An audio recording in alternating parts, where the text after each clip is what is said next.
तो दोस्तों जिस चीज का हमें काफी टाइम से इंतजार था, नेक्स्ट एपिसोड में फाइनली हमें वो चीज दिखने वाली है, क्योंकि नेक्स्ट एपिसोड में वांग और टाउसन के बीच में एक खतरनाक एपिक बैटल होगा। तो उसी एपिसोड के हम प्रीव्यू को यहाँ पर एक्सप्लेन करने वाले हैं। तो जैसा कि अभी तक के हमने देखा था, काफी देर तक के ढूंढने के बाद आखिरकार जाकर वांग को वो कल्टीवेशन स्टार क्रिस्टल मिल चुका था। लेकिन कल्टीवेशन स्टार क्रिस्टल पाने की यही कीमत थी कि उसमें से अगर कोई अपनी सोल बाहर निकालना चाहता है तो उसको एक बहुत बड़ी कीमत चुकानी पड़ती है। ओल्ड मैन जो था वो यहाँ पर वांग को फोर्स करने लग जाता है कि जाओ तुम मेरे लिए स्टार क्रिस्टल हासिल करके दो। लेकिन वांग यहाँ पर समझ चुका था कि ओल्ड मैन उसको फंसाने की कोशिश कर रहा है, वो उसकी जान लेना चाहता है ताकि वांग मर जाए और स्टार क्रिस्टल उसके हाथ लग जाए। तो अब प्रीव्यू के हिसाब से जैसे ही वांग के अंदर वो स्टार क्रिस्टल की पूरी पावर चली गई थी, वांग किसी और ही वर्ल्ड के अंदर आकर पहुंच जाता है। उसको पता ही नहीं चलता कि मैं यहाँ पर आया कैसे। ये जगह बड़ी खतरनाक लग रही थी और जैसे वो कुछ सोच समझ पाता, उसको सामने एक बंदा नजर आता है। ये बंदा कोई और नहीं, ये था फर्स्ट सुजाकू लॉर्ड और उसने यहाँ पर वांग को बुलाया था। वांग यहाँ पर आने के बाद बिल्कुल ही हैरान वो उससे कहता है कि तुम हो कौन, क्या तुम फर्स्ट सुजाकू लॉर्ड हो? अगर हो तो यहाँ पर मुझे बुलाने का क्या मकसद है? तुमने अपना स्टार क्रिस्टल मेरे अंदर क्यों डाल दिया? मैं तो बस यहाँ पर अपनी सोल लेने के लिए आया, मुझे इससे ज्यादा किसी और चीज से कोई मतलब नहीं है। तो फर्स्ट सुजाकू लॉर्ड जो था वो यहाँ पर कहने लग जाता है कि पहले मेरी बात तो सुना, मैं यहाँ पर तुम्हें एक बहुत ही ज्यादा कमाल का ऑफर देने वाला हूँ और वो ऑफर ये होगा कि मैं यहाँ पर तुम्हें अपनी पूरी इनहेरिटेंस दूंगा। जो कि सुजाकू लॉर्ड की इनहेरिटेंस होती है ना, वो मैं तुम्हें देने को तैयार हूँ। इसके बाद तुम्हारी पावर इतनी ज्यादा हो जाएगी कि जिसका तुम अंदाजा भी नहीं लगा सकते। लेकिन अगर इनहेरिटेंस तुम्हें चाहिए तो इसके बदले तुम्हें यहाँ का सुजाकू लॉर्ड बनना पड़ेगा, पूरे के पूरे सुजाकू प्लेनेट को संभालना पड़ेगा ताकि यहाँ की जो सिचुएशन खराब हुई है तुम उसको ठीक कर सको। इसके बदले में तुम्हें अपना इनहेरिटेंस देने को पूरी तरह से तैयार हो। तो बताओ ये ऑफर तुम्हें कैसा लगा, क्योंकि ऐसा ऑफर तुम्हें मिलेगा नहीं। ये सुनकर वांग एकदम हैरान रह जाता है, उसको समझ ही नहीं आ रहा था कि आखिर वो करे तो करे क्या, क्योंकि अगर वो यहाँ पर सुजाकू लॉर्ड बनता है तो उसको हमेशा के लिए सुजाकू प्लेनेट के अंदर ही रहना पड़ेगा और यहीं पर कल्टीवेशन करनी होगी। लेकिन यहाँ कल्टीवेशन करके कभी भी वो बहुत ज्यादा स्ट्रॉन्ग नहीं बन सकता, उसको ये प्लेनेट छोड़ना ही है, बल्कि दूसरे प्लेनेट पे जाना है, वहां जाकर वो अपनी आगे की कल्टीवेशन करेगा। तो काफी देर तक के सोचने के बाद वो सीधा सीधा इनकार कर देता है कि माफ करना मुझे, लेकिन मैं यहाँ पर आपका ऑफर रिजेक्ट करता हूँ। मुझे बस मेरी सोल चाहिए, अगर आप मुझे मेरी सोल दे सकते हैं तो आपकी मेहरबानी होगी, इसको लेकर मैं यहाँ से जा रहा हूँ। तो ये सुनकर फर्स्ट सुजाकू लॉर्ड कहने लग जाते कि तुमने ये ऑफर ठुकरा कर अच्छा नहीं किया, क्योंकि ये बहुत कमाल का ऑफर था। लेकिन चलो खैर कोई बात नहीं, अगर तुम ठुकरा रहे हो तो ये तुम्हारी मर्जी है, लेकिन तुम्हें इसका रूल तो पता ही होगा ना कि अगर अपनी सोल चाहिए तो इसके बदले एक कीमत देनी होगी और वो कीमत है जान की। तो मैं यहाँ पर तुम्हें एक दूसरा ऑफर देता हूँ कि चाहो किसी की भी जान लाकर मुझे दे दो, इसके बदले मैं यहाँ पर तुम्हें तुम्हारी सोल लौटा दूंगा। क्या ये चीज कर सकते हो तुम? अगर कर सकते हो ना तो तुम्हें तुम्हारी सोल मिल जाएगी। ये सुनकर वांग एकदम हैरान रह चुका था कि अब वो यहाँ पर किसकी सोल, किसकी जान लाकर इस सुजाकू लॉर्ड को दे। तो यहाँ तुरंत ही वो उस कल्टीवेशन स्टार क्रिस्टल के बाहर निकल कर आ जाता है। वांग को पता था कि उसका सबसे सिंपल टारगेट होने वाला है कियान फेंग। अगर वो कियान फेंग को मार देता है तो उसकी जान के बदले वो यहाँ पर अपनी सोल ले लेगा और साथ ही साथ रेड बटरफ्लाई ने भी तो उससे वादा किया था ना कि उसको किसी भी हालत में कियान फेंग को मारना है, तो एक बार में दो काम उसके हो जाएंगे। तो इसलिए सीधा सीधा यहाँ पर वांग आ चुका था और कियान फेंग से कहने लग जाता है कि कियान फेंग तुम मरने के लिए तैयार हो जाओ, क्योंकि मैं तुम्हें यहाँ पर जिंदा नहीं छोड़ूंगा, जान से मार डालूंगा मैं तुम्हें। तो वांग सीधा सीधा जा चुका था कियान फेंग के साथ फाइट करने के लिए। अब ये यहाँ पर उससे फाइट कर रहा था तो कल्टीवेशन स्टार क्रिस्टल जो होता है वैसे ही खाली पड़ा रह गया था, जिसे ओल्ड मैन जो था वो यहाँ पर हासिल करने की कोशिश करता, लेकिन उसको अभी भी पता था कि वो उसको हासिल करेगा तो उसको भी अपनी जान की कीमत देनी पड़ेगी। जिसके बाद कियान फेंग जो था वो यहाँ पर ये चीज देखकर भड़क जाता है कि वांग मैं तुझे छोड़ूंगा नहीं, तूने सोचा भी कैसे कि तू यहाँ पर मेरी जान ले सकता है, मैं तुझे काट कर रख दूंगा। दोनों के बीच में काफी कमाल की फाइट होती है, लेकिन वांग यहाँ पर बहुत ज्यादा गुस्से में था, जिसका मुकाबला करना कियान फेंग के लिए नेक्स्ट टू इम्पॉसिबल था। लेकिन कियान फेंग है एक नंबर का घटिया आदमी, उसके पास वो ट्रेजर था ना जो कि सुजाकू लॉर्ड ने उसको यहाँ पर आने से पहले दिया था कि जब तुम मुसीबत में पड़ो तो इस ट्रेजर का तुरंत ही इस्तेमाल कर लेना। तो इसी ट्रेजर का वहां पर कियान फेंग तुरंत ही इस्तेमाल कर लेता है, लेकिन इससे होता क्या है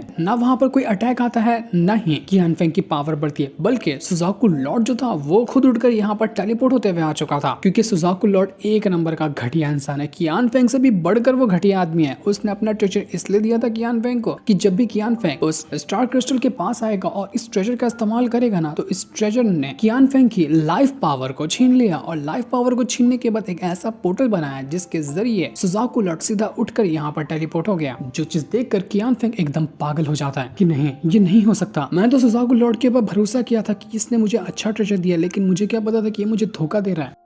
अच्छा वो किस ट्रिगर का मैंने पहले इस्तेमाल नहीं किया, पहले किया होता ना तो कब का मैं यहाँ पर मर गया होता। सुजाको लॉर्ड आते साथ ही यहाँ पर ओल्ड मैन से कहने लग गया था कि क्यों ओल्ड मैन, कैसा लगा मेरा प्लान? तुम तो चाह रहे थे कि तुम यहाँ पर स्टार क्रिस्टल हासिल करो ना, लेकिन ना तो तुम यहाँ पर स्टार क्रिस्टल हासिल कर पाओगे, ना ही इसके अंदर से अपनी सोल बाहर निकाल पाओगे। तो ये सुनकर ओल्ड मैन भड़क जाता है और यहाँ पर एक तरफ ओल्ड मैन और सुजाको लॉर्ड के बीच में फाइट होने लग गई थी, तो वहीं वहां पर कियान फेंग और वांग के बीच में फाइट शुरू हो जाती है, जहां अभी भी कुत्तों की तरह मार खा रहा था कियान फेंग वांग के हाथों। वांग पूरा बौखलाया हुआ था उसकी जान लेने के लिए कि किसी भी हालत में किसी भी तरीके से वो यहाँ पर कियान फेंग की जान ले, लेकिन तब वहां पर कियान फेंग जो होता है वो एक खास ट्रेजर का इस्तेमाल कर लेता है। ये ट्रेजर कुछ और नहीं बल्कि एक बहुत ही ज्यादा खतरनाक स्वॉर्ड नजर आ रही थी। जैसे उसने उस स्वॉर्ड को वहां पर समन किया था, इतनी बड़ी वो स्वॉर्ड हो जाती है, वो इतनी ज्यादा खतरनाक नजर आ रही थी जिसकी कोई हद नहीं थी। मानो उसके एक अटैक से यहाँ जितने भी लोग खड़े उनकी हालत खराब हो जाए। सब तो स्वॉर्ड को देखकर हैरान रह गए थे, लेकिन वांग यहाँ पर सोच में पड़ जाता है कि इस स्वॉर्ड के अंदर से मुझे एक फेमिलियर सा ऑरा क्यों महसूस हो रहा है। ध्यान से महसूस करने के बाद उसको पता चलता है कि इस स्वॉर्ड के अंदर ना एंशिएंट गॉड के ब्लड की पावर मौजूद है, लेकिन एंशिएंट गॉड के ब्लड पावर वाला वेपन इस कियान फेंग के पास कैसे आया, ये कहां से लेकर आया इस स्वॉर्ड को। और दोस्तों वजह यही थी कि हमने जो पिछले एपिसोड में देखा था ना, कियान फेंग के पास से अजीब सा ऑरा महसूस हुआ था, टाओसन